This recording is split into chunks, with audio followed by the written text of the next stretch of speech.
Saudações virtuais a todos. Bom, pessoal, nessa videoaula da disciplina de Metodologia Científica, nós vamos trabalhar aí a unidade 2, tá, do nosso guia de estudos, que compreende conhecimentos disciplinares e o método científico. Então nós vamos trabalhar algumas reflexões por sobre esses dois aspectos aí, que são aspectos importantes para a produção, né, e interpretação e divulgação da ciência de uma forma geral. Tá? Então vamos trabalhar alguns tópicos nessa aula. Dentre eles, eu gostaria de destacar a importância dos conhecimentos disciplinares para a produção científica. Então a importância de se conhecer o que já foi produzido e o que está sendo produzido em determinada área de conhecimento, para que a gente possa avançar, né, e somar a esses conhecimentos já produzidos. E também vamos refletir um pouco sobre a metodologia científica de uma forma geral. Tá? Então nós vamos trabalhar aí o método científico e as abordagens, né, e os caminhos para o desenvolvimento de uma pesquisa e de um relato de uma pesquisa também. Também trabalharemos o conhecimento, né, tendo em vista a ciência e o método, né, de uma forma mais específica, e veremos de uma forma mais específica também a metodologia científica, ok? Então vamos lá. Bom, então para a gente trabalhar aí esses aspectos aí da importância dos conhecimentos disciplinares para a produção científica e o método científico, eu gostaria de mostrar para vocês aí algumas questões que eu acho que ajudam a nos nortear frente a essa reflexão aí, né? Ou seja, como que a gente pode pesquisar sobre um determinado tema se a gente não conhece os saberes construídos até então na área de conhecimento, tá? E qual que é o local ideal para a construção de conhecimentos preliminares de uma pesquisa?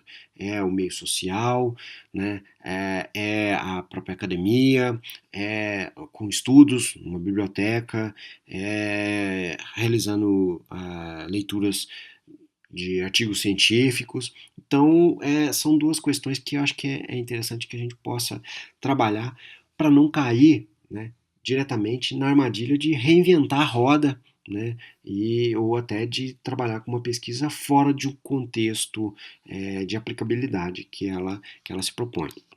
Nesse processo, eu chamo a atenção aí para a importância de se levantar o estado da arte antes de se trabalhar uma pesquisa, né? Então, antes de se iniciar uma pesquisa, o pesquisador deve buscar, no mínimo, o estado da arte do assunto a ser pesquisado, uma ação que vai na direção de se atender os critérios internos, bem como os externos, é, inerentes a uma pesquisa científica. Tá? Então, isso é fundamental. Então, e aí, como é que a gente vai fazer isso, né? Levantando esse estado da arte? Tendo contato com pesquisas na área que a gente está se propondo a pesquisar aí.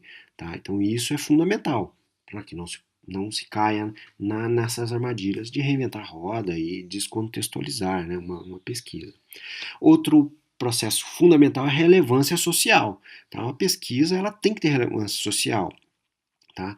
Se ela não for fortemente aceita como perfeita, né, e não corresponder a todos os ritos acadêmicos, ela, mesmo que ela tenha uma demonstração, né, instrumental, metodológico, teórico, ela pode não se mostrar relevante. Tá? E aí a relevância é fundamental. Então, para que eu vou pesquisar uma coisa que não tem relevância? Tá? Então esse é outro aspecto que ajuda a gente a pensar aí esse percurso aí. Outro elemento que se mostra aí, no caso, é o método científico. Esse percurso aí é fundamental para que a gente possa direcionar a nossa pesquisa, né, nesse sentido de ser relevante e tanto para a sociedade quanto para o meio científico, por sua vez.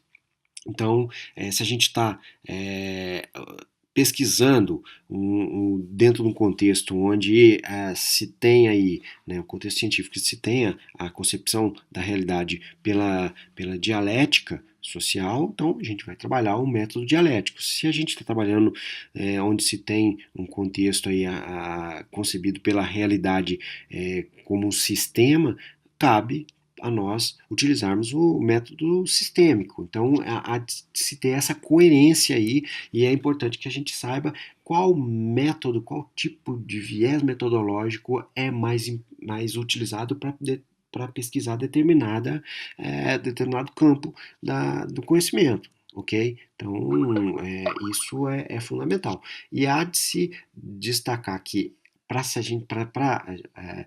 poder conhecer qual que é o método mais importante aí, mais utilizado em determinada área da nossa pesquisa, o levantamento, né, do estado da arte é fundamental, porque nesse levantamento a gente vai não só saber os conhecimentos construídos até então na área, mas identificar, né, fundamentalmente os métodos mais utilizados naquela área ali. Tá? Nesse sentido, eu gostaria de mostrar aí a palavra método. Tá? Então, método na verdade, a junção de dois termos, meta e rodos, né, o que significa por, né, para, através de um caminho. Tá? Então, esse caminho, eu trago aí alguns elementos importantes, aí, alguns preceitos para que a gente possa percorrer esse caminho de uma forma mais tranquila e mais segura aí dentro do processo científico. Ou seja, o primeiro preceito, nunca aceitar como verdadeira qualquer coisa, sem a reconhecer como tal. Evitar cuidadosamente a precipitação e a prevenção. Então, é importante ter calma e sempre não se precipitar no processo metodológico de construção de conhecimentos. Tá? Não incluir nos seus juízos nada que não se apresente tão claro e tão distintamente para você. Tá? Então, é importante que a dúvida é um elemento fundamental, né? Não só nesse preceito, mas em todo o aspecto científico. Dividir cada uma das dificuldades em várias parcelas, tá? Para que a gente possa atingir essas parcelas de uma forma melhor, é o segundo preceito. Então, para se trabalhar essa metodologia científica, há de se entender que é importante se dividir o quanto possível as etapas aí para que a gente possa ter um processo bem detalhado e bem esgarçado aí. O terceiro preceito é conduzir por ordem os pensamentos, tá? Então, começando pelos objetivos, tá? Mais simples, ou seja, pelos objetos mais simples e fáceis a serem conhecidos, e subir pouco a pouco, como se a gente estivesse subindo uma escada, de degrau a degrau, tá? Sempre tendo em vista lá o primeiro preceito, né? Então, evitar a precipitação, evitar pular degraus, evitar também andar por esses degraus de forma rápida, tá? E aí nos direcionamos dos conhecimentos dos objetos mais simples para os mais complexos, mais compostos. Tá? Então isso é fundamental. O quarto preceito, que permeia aí o nosso percurso, é fazer toda a parte de enumerações tão complexas e revistas tão gerais, que ficar certo de nada omitir. Então é importante que a gente se preocupem em passar cada etapa sem omitir nada, nenhum elemento fundamental aí. Nesse sentido, eu trago aí alguns conselhos aí dados por Bunge, né, no sentido de que ele coloca aí, bom, num processo de pesquisa científica a gente tem que enunciar perguntas bem formuladas e verdadeiramente fecundas, arbitrar conjecturas bem fundadas e contrastáveis com a experiência para contestar as perguntas que a gente formulou, derivar consequências lógicas das conjecturas, então trazer o aspecto lógico aqui para esse processo de testagem das conjecturas, tá? Habilitar técnicas, então é importante a gente escolher algumas técnicas, aí é importante, como eu disse anteriormente, ter uma visão geral não só do conhecimento né, do campo que a gente está pesquisando, mas das metodologias, dos vieses, das técnicas utilizadas para a construção desse conhecimento, tá? Então, é importante que a gente possa escolher essas técnicas aí para submeter as conjecturas e as contrastação. Submeter a contrastação a essas técnicas para comprovar a sua relevância e o crédito que merecem, levar a cabo a contrastação para interpretar seus resultados, estimar a pretensão de verdade, verdade das conjecturas e a fidelidade das técnicas, então é outro elemento importante, tá? Então, estimar sempre, né? Não afirmar verdadeiramente, mas estimar, tá? Afirmar categoricamente dentro da ciência, aí a gente não está trabalhando com ciência, a gente está trabalhando no algo relacionado, por exemplo, à religião, que é na religião que se tem as verdades, né? Que se afirma com verdade através da fé que determinada coisa acontece por determinados elementos, né? Por determinadas ocasiões, por determinados fatores, né? No caso da ciência, não. A dúvida é um elemento fundamental. Tá? Então, evitem trabalhar com afirmações categóricas. Determinar os domínios nos quais valem as conjecturas e as técnicas. Então, para formular novos problemas originados pela investigação. Então, isso é um elemento fundamental. Determinar os domínios nos quais valem as conjecturas e as técnicas para formular não só conclusões, mas novos problemas oriundos da sua investigação aí. Ok? Nesse processo, eu trago aí também outros conselhos que eu acho interessante, né, para que vocês possam ler aí o nosso texto e já começar a pensar a sua pesquisa, formular o problema com precisão. Em princípio, é um princípio fundamental, tá? Compor conjecturas bem definidas e fundadas, né, de algum modo, e não suposições que não comprometam ao concreto. Tá? Então, testar essas conjecturas mesmo, e se esmerar no processo de levantar essas possíveis respostas às suas perguntas. Né? Então, é importante que a gente possa trabalhar nessa forma.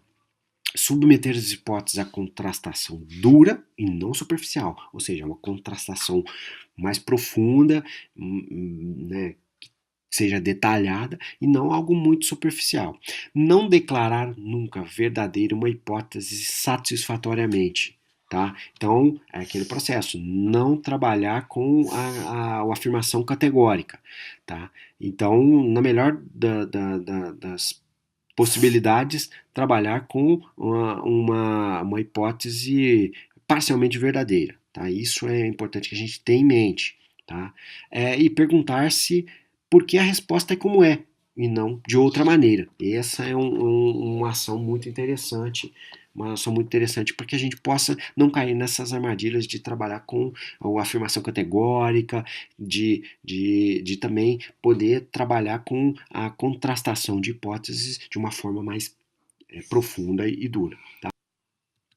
Bom, aí eu acho que é interessante a gente poder refletir sobre esse fluxograma aí que o Bunge nos mostra, que é a possibilidade de entender a pesquisa tendo em vista esse percurso aí, ou seja, tendo em vista o levantamento de problema, né, que é calcado no conhecimento do corpo, de conhecimento disponível, né, e das técnicas de contrastação, tá? Ou seja, das evidências e dos experimentos utilizados normalmente para se trabalhar aí e para que a gente possa também abduzir a técnica que a gente vai utilizar. Tá? De uma forma coerente com o que já tem sendo feito e até, se necessário, poder até modificar e utilizar de alguma forma alguma adaptação.